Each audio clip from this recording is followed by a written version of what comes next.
Hi everybody, this is Roxy, and I am coming all the way from St. Paul, Minnesota. I'm doing Kris's Travelogue.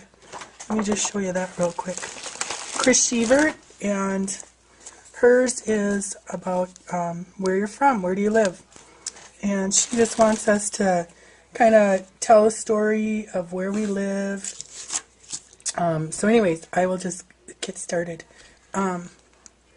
Okay, so I used October afternoon, which is like 5 minutes from my house is their headquarters. But I will tell you, it is the hardest paper to find here in the state. So I don't get that. But anyway, so the only paper I could find was the map of Minnesota, and I think there was like one or two other pieces that I found at a local scrapbook store that is now that's now closed. I just realized something. Oops, hang on a second, I forgot a little piece there. Okay, so we are kind of not motto, but our slogan, you know, like on your license plate, is Land of 10,000 Lakes. We actually have 20 or 30,000, but who's counting? And anyway, so I'll just get started. So this is that license plate stamp set that I think it's Stampology, but anyways. So what I do when I make them, I use I have this kind of shiny paper. This is the same shiny paper, but I just stamp out, and then I try to mimic our license plate, which is, you know, lakes and woods and whatnot. And then I just stamped St. Paul. Then what I do is I stamp Versamark over the whole thing, and then put a little clear UD on it, so it kind of makes it look like a license plate, a real one. And then I did Minnesota and wrote the slogan down here, typed it. So this can go in the binding, okay? So first I'll tell these. Okay, so in here I used all my Cuttlebug, Tim Holtz embossing folders. So we've got trees, because northern Minnesota gets real foresty and woodsy. And then pumpkins, because we have a beautiful, fall is my favorite time of year here. Snowflakes, snowman, and then on the front, okay, so I'll just kind of tell you, okay, we have, St. Paul has the Minnesota State Fair, and it's like, I have gone every year since I can remember, and my girlfriend and I meet every year out there. We've gone together since we were about 9 or 10 with our families and stuff, but now we just meet. And then my husband and I, that was one of our first dates, was to go to the fair. And so we go every year, and then my sister and I go every year. So I go 3 times a year, and I could go more. You know, it's crazy. I do the same thing every time I go, so I don't know why I have to go 3 times. Anyways, this is a butterhead, and we're a dairy state. We do a lot. Our state is, the main industry is farming and dairy, and so this is like the most hilarious thing. At the dairy building at the state fair, we have like a Princess K of the Milky Way contest. You know, for all the counties, they can, you know, elect a Princess K runner, or, you know, a girl to run for Princess K.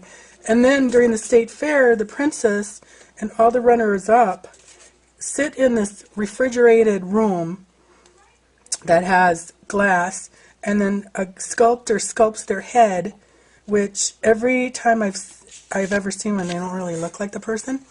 And then they used to do this. They quit doing it a few years ago, but they would have some of the heads out. You know, when they got done with one of the heads, then they'd serve butter and crackers. You know, everybody would be lined up for days getting their butter and cracker, and it was the best because it was such fresh butter. Land O'Lakes, you know, Land O'Lakes is based here. But, so I always thought that was kind of funny. I wish they don't do the butter and crackers anymore, though. I don't know if somebody got offended or what, or I suppose health reasons, who knows. So that's my story that I told on here, okay, that we eat butter and crackers from somebody's head. And then, okay, then our state bird is the loon. which is back here. They're the most beautiful birds. This is actually a picture of the world's largest loon, which is on a lake in northern Minnesota in Virginia. And I've seen it. My sister-in-law is from Virginia. But anyways, this just tells about the loon. Just kind of things like they can fly 75 miles an hour or more. They have red eyes so they can see underwater. They live 30 years or more, and they need a 100 to 600 foot runway in order to take off from the lake.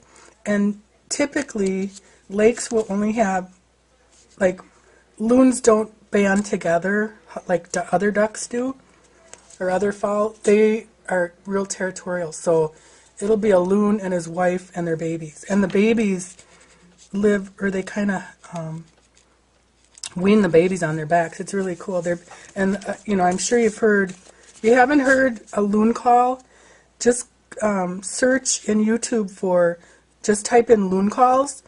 They're absolutely the most beautiful sound. And any lake you go to in Minnesota will have a loon. You know, so you can wake up to that. It's just absolutely beautiful sound. Okay, and then this one is on the Mall of America. Where is that? Oh, that's up here. My home away from home. I love the Mall of America. I watched it being built. I worked down the street, and it used to be the Met Stadium where the Twins and Vikings played outdoors, and they blew that up. Or no, there was a stadium and then a Met Center where the hockey team played, North Stars. They blew the hockey team up. Or, I mean, not the team. They blew the hockey stadium up. So, and we watched it, and it was a big deal. It was like, you know, they announced, oh, it's going to get blown up. So we're watching, and my boss, it was so funny. He had a binoculars, so he's watching out the binoculars. And every, like, 2 minutes we'd ask him, what time is it? What time is it? So he'd have to look, and he'd, like, freak out because he'd think, well, anyways, long story short. They go to blow it up, and it doesn't even implode. It fizzles out. So then they had to take a bulldozer to it. But anyways, Mall of America, I'll just read some of the little things about the mall. The Mall of America is the largest fully enclosed retail complex in the U.S. 7 Yankee stadiums could fit inside it. And if you spent 10 minutes in every store, it would take you more than 86 hours to complete. I've almost done that. I mean, I don't spend 10 minutes, but maybe, 20. But I've been in every store. I know it like the back of my hand. I love it. And then there's no sales tax on clothing in Minnesota, so you need to come and go to the mall. Okay, so that's the mall. And then this one is St. Paul. Both St. Paul and Minneapolis have a carnival, or like a celebration carnival thing. Minneapolis is in the summer, and it's the Aquatennial. St. Paul's is in the winter, and it's called the Winter Carnival. And this is just a little thing about that. In 1885, a New York Times reporter wrote that St. Paul was the Siberia of America and questioned whether it was fit for human habitation. Offended by this, St. Paul decided to prove that it's habitable and that its citizens were very much alive during winter, the most dominant season and long season. I think it lasts about 9 months usually. It seems like it. Thus was born the St. Paul Winter Carnival. It is the nation's oldest and largest winter festival. Well, duh. For 10 days in January, we have outdoor competitions, and people are outside in the frigid January weather, sculpting ice into beautiful sculptures, or snow. We have ice fishing, hockey competitions, and then we build, this year they didn't, but usually they build an ice palace. And the last big one they did, like you can walk in it, they have rooms and slides, and the last one we did, they took the ice from the lake where I grew up, which I'll tell about in a minute. But I remember one year they had it on Kellogg Boulevard, which is right along the Mississippi, downtown St. Paul. And I probably was like 13. I was too old to do what I did. But we were driving around. I don't know, my mom had to do something downtown. So we're driving, and we're on our way home. And she wanted to drive by the Ice Palace and that just to see it. And they had a slide this year. And I was like, oh, I got to go on that slide. I got to go. Let me out, let me out. So she let me, she pulled over all mad because she just wanted to get home. I go down the stupid slide, and it went so fast because it was kind of, it had warmed up a little bit, so the ice was really slippery. And I went down, and I hit my tailbone. I hobbled to the car, and it hurt for about 4 years because I hit it so hard. So that was my last time I went down a slide in an Ice Palace. But they're really super cool. This one was down along the Mississippi, down below, and it was gorgeous. It won awards. Well, there's not many, but it had different colors, just beautiful. Okay, so then I do this. These are skates from a Cricket, Winter Wonderland, and this guy is from Going Places. I put a little bobber, 10,000 likes. But these are facts about, or kind of, okay, the state bird is the common loon. The state insect is the monarch butterfly, but we say it's the mosquito. Everybody does because we have so many mosquitoes because of all the water. And then state fish is walleye. State flower is the pink and white lady slipper. State tree is Norway pine. The state grain is wild rice. And the rice can only be hand harvested by Native American Indians, which is a fun fact. The state beverage is milk. State industry is farming. Origin of our name is from the Dakota Sioux, and it means sky water. And this is really interesting. Dinosaur fossils found in Minnesota are hadrosaurs, which is a duck-billed dinosaur. And that is really wild because a lot of ducks, they stay here, they come back every year, but we have a lot of ducks here, a lot of different species, and thus the loon.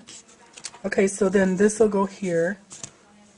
Okay, and then here's my Mall of America, and just a little tree, because we have it's real outdoorsy here. You have to enjoy the outdoors because you can't be cooped up for 9 months out of the year, for one thing.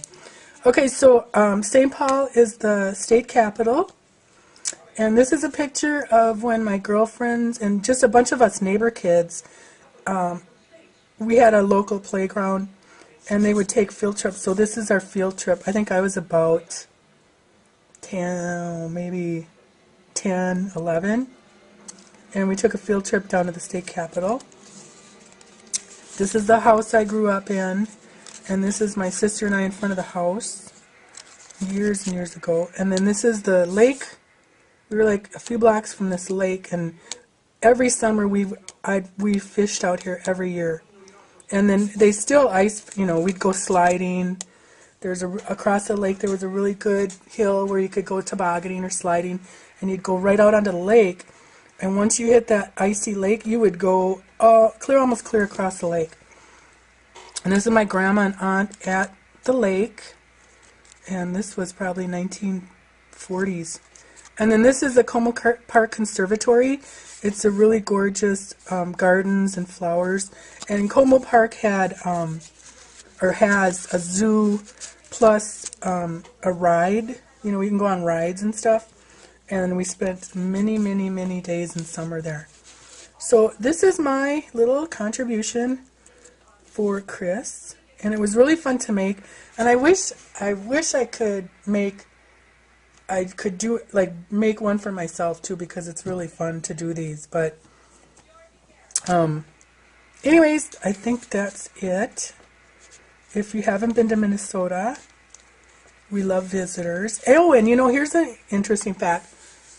Minnesota is the highest state for the least amount of people that exit the state. In other words, if you're born and raised here, you stay here. And this is why. We got a lot to do. Oh, and then here's St. Paul, and I live right there, just about a millimeter away. So, thanks for watching. Bye.